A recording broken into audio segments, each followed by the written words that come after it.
Welcome to another edition of Uncommon Entrepreneurs Lunch and Learn series, where we're all at home, we're all reinventing, we're all figuring out ways to pivot our investments, businesses, and lives.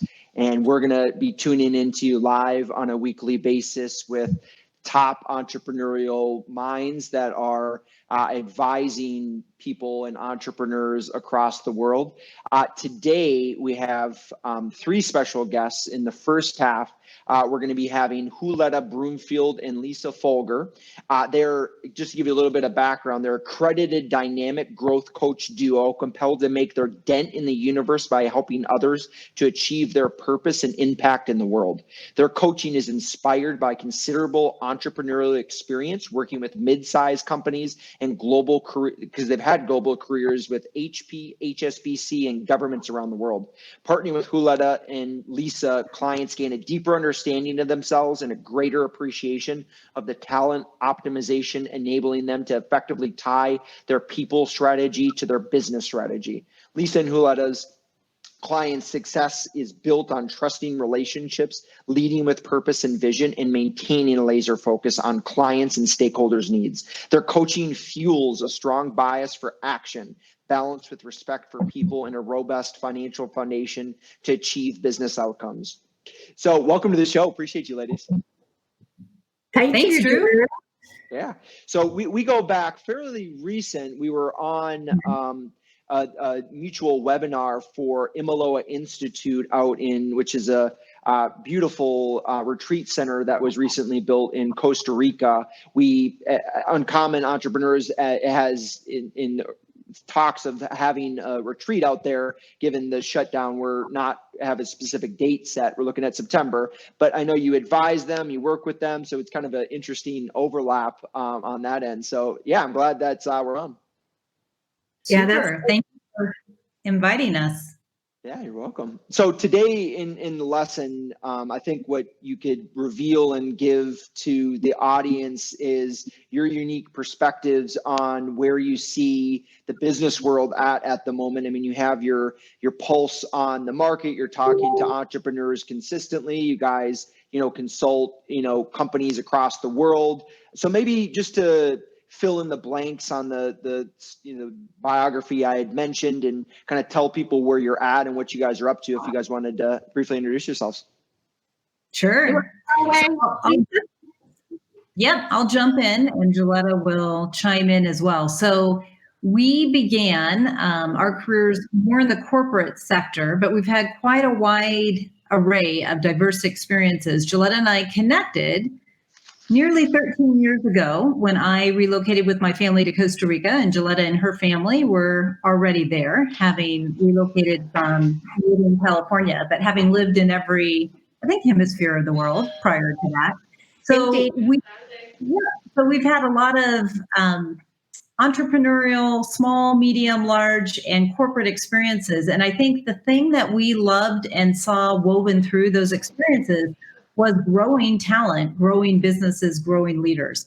And so we began Goal Global, our company, together 3 years ago, and we worked with entrepreneurial leaders and their leadership teams to help them scale their businesses, really aggressively scale. And it's not just the size, revenue, profits, but it's the team, the markets, the geography, the customers, that they go after. And we really, really enjoy that. We have quite a diverse set of clients. Imaloa is one of our clients today in Costa Rica, but we have clients in the US and all through the Caribbean and Latin America as well.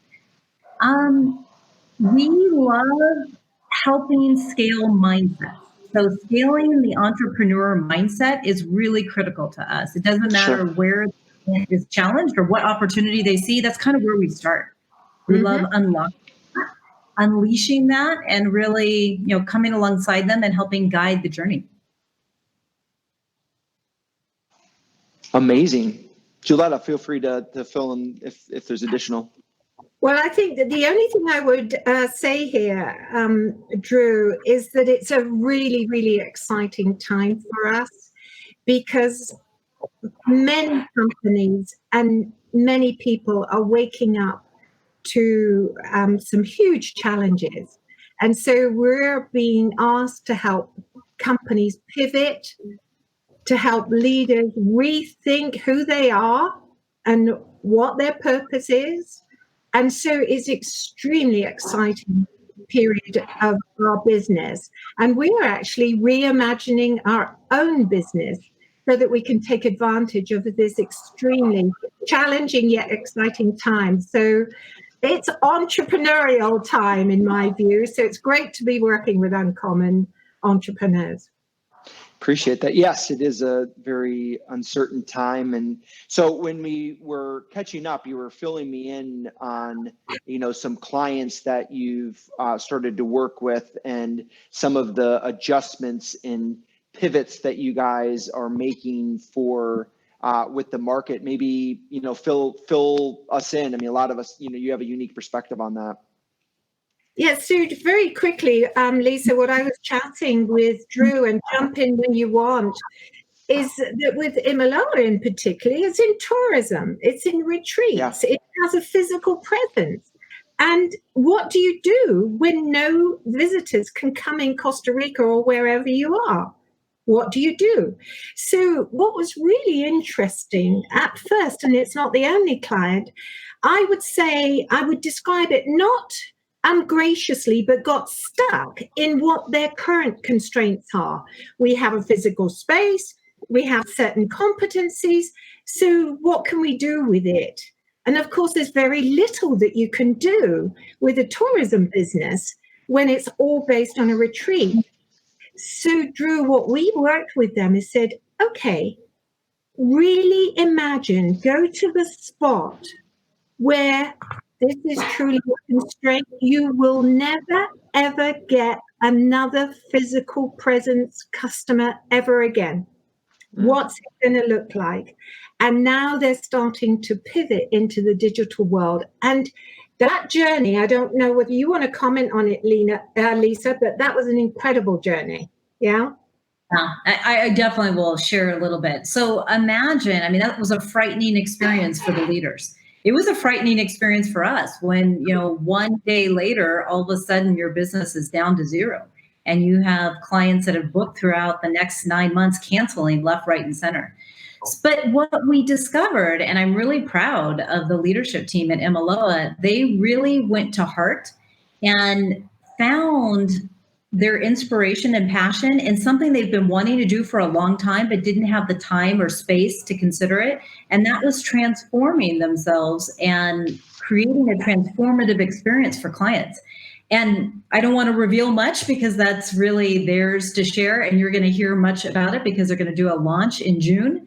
But they are onto some really exciting new directions that is going to change the way they operate even when we emerge out of COVID. So they went down to their roots. They really discovered what their superpowers were, what they could imagine is possible in a reality that they wanted to create, and they went to work to put it into place. So exciting, terrifying, and I think a really rewarding growth experience for everybody. So I would just add, Drew, a couple of C's that I always go to. Focus on your core customer and really understand that what their problem is, and go do some deep customer discovery when you're starting to pivot. Go to your competencies. What are you really good at? And you may find that it's not retreat center or tourism, but it's marketing and sales. It's a different core competency that you never thought about. Look at your constraints. Go remove them or put them in place and then brainstorm from there. And then I would add 2 C's, clarity of vision. Where do you really want to go? What's your why? Where do you want to go? And remember, you've got to get out of your comfort zone. You've got to get through fear, learning, and growth fast. Yeah, maybe one more C. I'll toss in one more, which is communication. Sure. And this is really critical for the team. Not only communicating back to their investors, but communicating to their team. This is what we're going through. This is what we are struggling with. This is what we're excited about, and we need everybody on board. And the team really rallied and helped create that new vision and the new aspiration. But I can tell you that took a big toll. The level of communication was intense and it was really, really necessary. So that's something that we've seen across many clients, that in times of uncertainty, communication should be 2 and 3x what you think. And that's probably 2 to 3x what you were doing before. Yeah. Wow, that's some very key points. And you're right, not sitting back.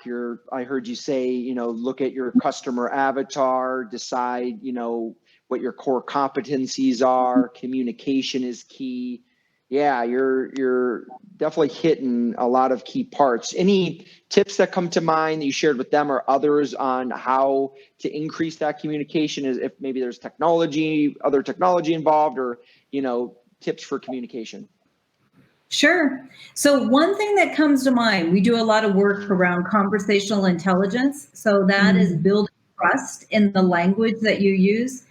And we do this always, but in times of uncertainty, we have seen how critically important it is to allow people to express what they are uncertain about, the fears, the uncertainties, the doubts, and be really vulnerable. And the leader sets the pace. When the leader shares, that they're afraid of some things, they're vulnerable, they don't have all the answers. That opens up the discussion to such a opportunity to build trust and vulnerability that everybody jumps in. So I think we have seen across many different teams the strengthening of teams during this really difficult time. And knowing that the words that you use creates the world we operate in is really critical. So everything we say either upregulates trust and encourages trust or erodes trust. So being really intentional with the language that we use, not only the amount and frequency and different modalities of communication, is really, really important. That's good. Okay. Yeah, you're right. The word choice and interesting. Is there any books or tools you'd recommend somebody could check out to learn more about that? Certainly. So Judith Glassner is the thought leader behind conversational intelligence, and her book is titled Conversational Intelligence. I highly recommend it. She has many tools and many techniques. I'll just give one visual that might be really appealing to this audience. So think of a cocktail. You come into a meeting, you're going to serve a cocktail that is full of hope and optimism, which builds trust, which builds oxytocin and serotonin and all these connecting hormones. Or you enter in with a cocktail that is full of fear, uncertainty, and trust, creates a cortisone and an amygdala hijack. So when you come in, when you have a message to deliver, what do you want to serve? Do you want to serve a cocktail that's going to build trust, or do you want to serve a cocktail that's going to create fear? And when people are really fearful, there's a really great tool in the conversational intelligence body of knowledge and work, and it's called a trust meter. So imagine a gasoline tank. So on the left, you have empty, all the way to the right, you have full. When you're on the left, you have the fear, uncertainty, and doubt. And people are skeptical. They're very protective. They're very guarded. So it's what they will share. It's what they will reveal. It's what they will ask, because they're preserving themselves, right? They're feeling like they need to protect themselves. As they move up the meter, they become experimenters. They're waiting and seeing. They're open to experiments. Basically, they're telling you, show me, prove it to me. Once they've seen positive proof, they start building momentum. They co-experiment and they co-create. And when you co-create, you have this dynamic team that can just do wonders. I mean, not only do they go above and beyond, but they believe and they care about each other at a human level, not just at the business level. And that's extremely powerful. So in that vernacular, we talk a lot about, you can either listen to kind of prove your point or to convince somebody of your idea, or you can listen to connect. And when you listen to connect, you have the opportunity to unleash the we. And that we power, where trust is very pervasive in the culture, is super powerful to teams. Lisa, this is fantastic. One of the things you shared before, Drew, is that the mindset is so important. And what Lisa just shared is that's what we deal with first. Then we bring in all the tools, the business tools, the scaling up tools. But honestly, until you've got inside the head and moved that mindset or understood where that mindset is, those business tools aren't very helpful. That you just go through the motions. That's a great point. You're right. Focusing on the mindset and so forth. Interesting. Yep. And then you're mentioning scaling up in its importance. Tell the viewers what that is, that concept, and I know that's a big part of what you guys do. Absolutely. We focus largely on scaling up, but we also dip into many other tools, business tools and mindset tools to aggregate for the customer. So we're always focusing on the customer, going where they're at and what challenge or opportunity are they facing at that time, and where do they actually want to go, how fast, etc. And when we bring in scaling up tools, we're really looking at 4 decisions: strategy, people, execution, and cash. And you can imagine that envelops almost all the big decisions that you have to make in a company when you're going from startup to scaling up. And if you don't have a methodology to do that, what you find is you go into no man's land or you get stuck. And so the methodology actually helps you articulate your vision, get the right people on the bus, understand what cash you need to actually support a very differentiated strategy. So it all comes together, and then ultimately in execution, you've got the rhythm, the discipline, the focus, the priorities to actually achieve your differentiated strategy. Does that help, Drew? Yes, that makes a lot of sense. I mean, those four key elements encompass a lot. So kind of paints a broader picture of where they're at by having that kind of drawn out and clear. Is that what I'm hearing? That's right. That's right. It brings enormous clarity. But again, you've got to have that mindset ready for that change. And that's where we also bring in another tool that is leading change. And we use a number of tools. One very simple one is the bottom line change, where it's a formula. And we just walk it through with customers and say, how much dissatisfaction do you currently have? What is your vision? What are the first steps? And add all that up or multiply it all up. And is that bigger than the resistance to change? Because if it's not bigger or better than the resistance of change, you're not going to see a change. There we have a range of different ways we engage. So we can do mastermind type sessions. We can do sprints. A sprint, for example, is a 5-module, 1 hour per module experience, kind of a journey to get unstuck. So Juletta mentioned that at the beginning. Clients get stuck in many different ways. So our first module is, where are you stuck? It's kind of a grounding experience, and really taking stock of where you are and what's most challenging and what's most interesting that you want to break through the challenge to achieve. And then we focus in on the leader. So think of, put your own oxygen mask on first before you can help anybody else. We really focus on the leader's mindset, because the leader's at the helm of everything else that follows. So when you have a healthy leader and, that person has a great vision and an inspiration and a passion to achieve it, a real purpose, a why for why they're in the business, then that becomes really what's the word I want to look for? It just encourages everybody to follow, and it's passionate. Yeah. Yeah. Then we go to clients, because in a business without clients, you don't need a team, right? So we go to team after client. Sometimes we get the question, why do you go to clients before team? Because you really need to understand the client and who are you serving and what are you building your business and the team around to achieve. And then we go to team, and then we go to planning. So that's just kind of a bite-sized way in a sprint, a real manageable, palatable way to experience a process that's meaningful for your business. And then we have an executive forum where we do groups of CEOs that travel a 1-year experience together, kind of working on their business side by side. Often it's really powerful to learn about your business from others that have different industry experience, different geography experience, because it forces you to look outside of the box of what you're very comfortable with, right? And then we have the teams that go all in. And what I mean by that is that they take their leadership team through a journey. It's usually 1 to 3 years. And there's a process, there's a rhythm of things that we do daily, weekly, monthly, quarterly, annually. So there's kind of something for everybody in that engagement experience.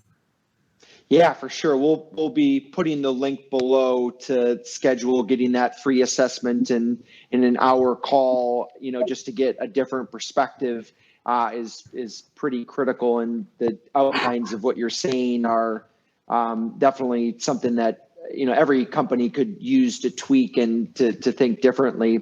So we're kind of wrapping up last like 5 minutes, maybe to pivot the conversation to like this current moment, like advice that you're seeing, maybe other ways you could see people pivoting their businesses, or maybe if there's a specific industry that stands out that you see is going away or is an opportunity people maybe haven't discovered will be more prolific going forward. What do you guys kind of feel like in this moment?